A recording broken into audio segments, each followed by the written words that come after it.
13 जुलाई को माता रूप रानी मग्गो हॉस्पिटल से एक इन्फॉर्मेशन आती है कि एक व्यक्ति जिसको इलेक्ट्रिक करंट लगा है और उसकी डेथ हो गई है। तो उसने पुलिस स्टेशन को इन्फॉर्म किया, हॉस्पिटल ने पुलिस टीम पहुंचती है और उसको तुरंत पोस्टमार्टम के लिए डीडीओ हॉस्पिटल में शिफ्ट किया जाता है। इन द मीन टाइम सभी फैमिली मेंबर्स रिक्वेस्ट कर रहे थे कि इसका पोस्टमार्टम वेव ऑफ कर दिया जाए, बट अननेचुरल डेथ के चलते पुलिस ऑफिसर्स ने मना कर दिया, उत्तम नगर के उनके एसीपीज ने मना कर दिया।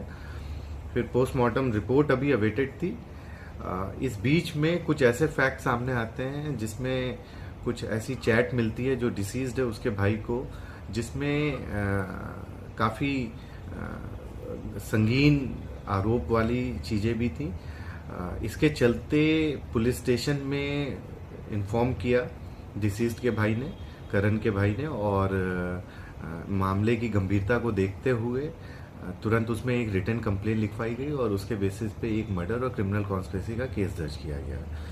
इसमें जो अभी तक जो तथ्य सामने आया उसमें डिसीज्ड की वाइफ सुष्मिता और उसके चाचा का लड़का राहुल, उनके बीच चैट है और जिसमें इलेक्ट्रिक शॉक और साथ ही साथ स्लीपिंग पिल्स के बारे में जानकारी दी, वो डिस्कशन चल रहा है।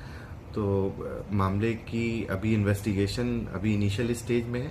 इसका मोटिव भी स्टैब्लिश करना है और साथ ही साथ जो मौका है वहाँ पर एफएसएल की टीम और क्राइम टीम ने विजिट किया, जो एविडेंस मिले हैं उसको प्रिजर्व कर लिया गया है और आगे इन्वेस्टिगेशन अभी चल रहा है। कुछ तथ्य सामने आएंगे तो आप सभी से शेयर कर देंगे। नीरुदेव, ये कब आपको पता चला कि आप बेटे की हत्या हुई है? मेरे को क्या संडे को मॉर्निंग में 9:30 बजे पूरे, फिर मैं अपने घर से भागते हुए गई, पास में है ना घर, भागते हुए गई तो पर सब बच्चे उच्चे सब घर से आसपास के लोग भाग गए थे सारे, पर नंगे पैर जा रहे के ऐसे ऐसे रगड़ा, जान थी नहीं, उसको पहले ही मार दिया गया था।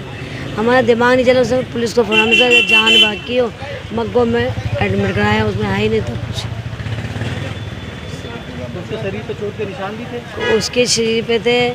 उससे पहले नशे की गोलियाँ दी गई और नींद की 20 गोलियाँ। उसके बाद उसको एक इंजेक्शन जो होता है तार वो लगाई गई, टेप बांधी गई, फिर एक मोटी तार से करंट दिया गया। करंट लगा के मारा? करंट। आप लोगों को इसका पता कब चला कि आपकी बहू इसमें इन्वॉल्व है ये पूरे मामले में? हैं? कब आप लोगों को पता चला कि आपकी बहू जो है वो ये जो डेड बॉडी आई है ना, उस समय चैटिंग पे इनके पास फ़ोन है, उसमें सारा था। दाह संस्कार के बाद उसकी चैटिंग वगैरह मिली मोबाइल? हाँ, सब जमा कर लिया। तभी पुलिस ने दोनों को हिरासत में लिया हुआ है? हाँ, दोनों को नहीं लिया। सब आप लोगों की वजह से हुआ है, मीडिया की वजह से ही काम होने। तो हम 5 दिन से धक्के खाए थे, हमने कहा जब तक ये होएगा नहीं तब तक हम इसका कोई संस्कार करेंगे, कुछ भी नहीं करेंगे इसका काम, क्योंकि वो बेकसूर लड़का था, ना खाता ना पीता ना मारता ना कूटता, और प्रॉपर्टी के पीछे सब हुआ है।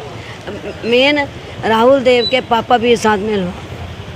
नैन्सी कपूर। नैन्सी जी, क्या आपको पता चला आपके भाई के बारे में? और जब हम संस्कार करके आए ना उसका, तो हमें उसके बाद इनकी चैट पड़ी, वो फ़ोन ढूंढ रहा था, घर लॉक था संस्कार के टाइम पे, तो संस्कार से फ़ोन मिला कौन ढूंढ रहा था? राहुल।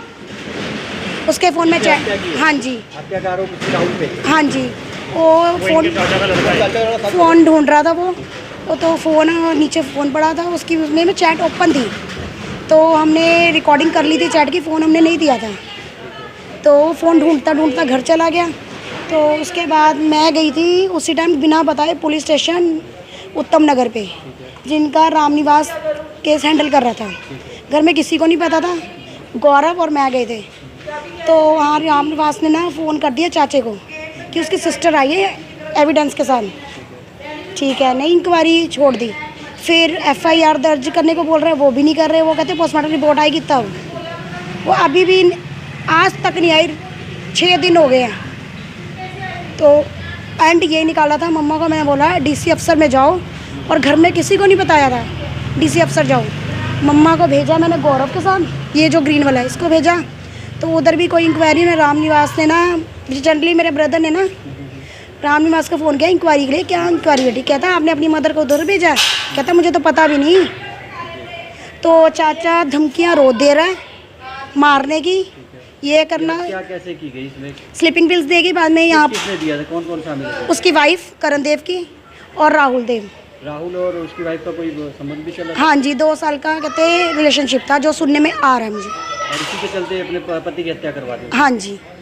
आपके उसके भाई का नाम क्या था? करण देव। कितनी उम्र रही है? 36। बच्चे वगैरह कोई थे? एक है 6 साल का।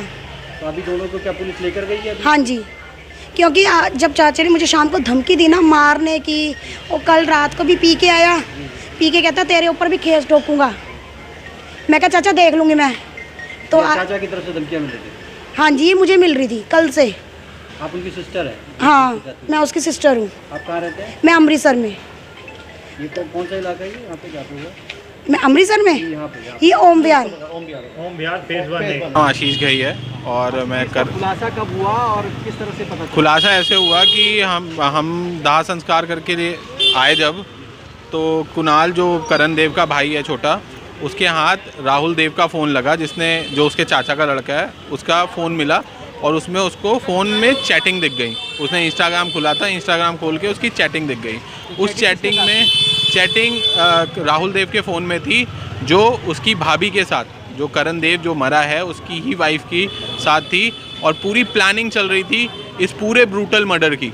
पूरी प्लानिंग करी है उन्होंने कि 15 गोलियां खिला दी हैं, 15 गोलियों का पत्ता है, नींद की गोलियां, लेकिन अभी तक असर नहीं करी हैं। और थोड़ा सा टाइम देख लेते हैं, अगर अभी नहीं होता है तो शॉक दे देते हैं। फिर उसको उसकी उंगली में तार लपेट के यहाँ पे सेलो टेप से चिपका के और मेन स्विच में तार डाल के ऑन कर दिया है और करंट दिया है। उसके लिए मेरे पास प्रूफ हैं, उनकी वाइफ की चैटिंग मैं दिखा देता हूँ आपको। ये शुरुआती दौर में इन लोगों ने क्या बताया था, किस वजह से उनकी मौत हुई? शुरुआती देर से जब उसकी डेथ हुई तो इसकी भाभी सुबह 8-9 बजे करीब, जो सुष्मिता देव है करण देव की वाइफ, वो 8-9 बजे आई अपनी सास के घर में, और यहाँ पे जो इनका देवर रहता है कुणाल देव, उसको उठाया और उठा के बोला कि तुम्हारा भैया उठ नहीं रहा, बॉडी मूव नहीं कर रही, उसको करंट लग गया। तो वो भी हड़बड़ी में भागा क्योंकि सो रहा था, उसके साथ मोहल्ले का एक बंदा भागा और भाग के गए। भाग के जब देखा तो उसकी हाथ ऐसे था और यहाँ पे पूरा करंट लगा हुआ था, ठीक है। तो उसकी बॉडी मूव नहीं कर रही थी और उसकी वो बॉडी को उठाया और तुरंत नियरेस्ट हॉस्पिटल, जो मग्गो करके हॉस्पिटल है, वहाँ लेके गए। वहाँ पे उन्होंने बोला, डॉक्टर ने देख के, कि ये 4-5 घंटे पहले ही मर चुका है और उसके मुंह से झाग भी आ रहा था। तो उसने बोला कि करंट लगने में झाग नहीं आता, इसका पोस्टमार्टम होगा। तो पुलिस ने पोस्टमार्टम के लिए भेज दिया। लेकिन सुष्मिता देव जो करण देव की वाइफ है, राहुल देव जो करण देव के चाचा का लड़का है, और हरीश देव जो करण देव का चाचा है, उन लोगों ने पूरी कोशिश करी कि पोस्टमार्टम ना हो, क्योंकि पोस्टमार्टम होगा तो सारी चीज़ें खुलेंगी, ठीक है। उन्होंने एसीपी और पता नहीं कहाँ कहाँ कॉल किए और बोला कि पोस्टमार्टम नहीं होना चाहिए, हमारे बच्चे की बॉडी से छीछा लेदर हो जाएगी, खिलवाड़ हो जाएगा, आप पोस्टमार्टम मत होने दो। लेकिन पोस्टमार्टम हुआ और फिर पोस्टमार्टम के बाद हमें बॉडी मिली, हमने दाह संस्कार करा।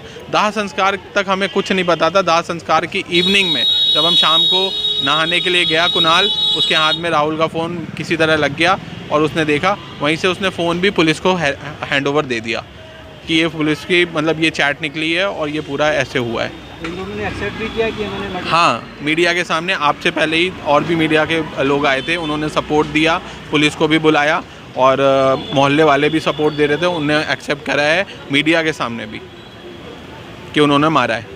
अभी पुलिस का क्या कहना है मामले में? अब पुलिस कार्रवाई कर रही है, जब इतना बड़ा एक्शन हुआ, वरना 4-5 दिन से तो पुलिस भी कोई कार्रवाई नहीं कर रही थी। और वो ये मामले में क्या चाहते हैं आप?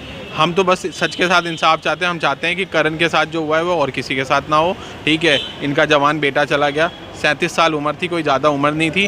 5 साल का छोटा बेटा है उसका, और उसकी बीवी ने, उसके देवर ने जो मिल के ये काम किया है, दुनिया में कोई ना करे। हत्या का कारण क्या था? क्या प्रेम प्रसंग? दोनों के बीच में प्रेम प्रसंग चल रहा था पिछले 2 साल से, ये भी हमें तभी पता चला चैट के दौरान। फिर उनको बैठाला और सबने घेर के उनसे पूछा, तब उन्होंने बताया।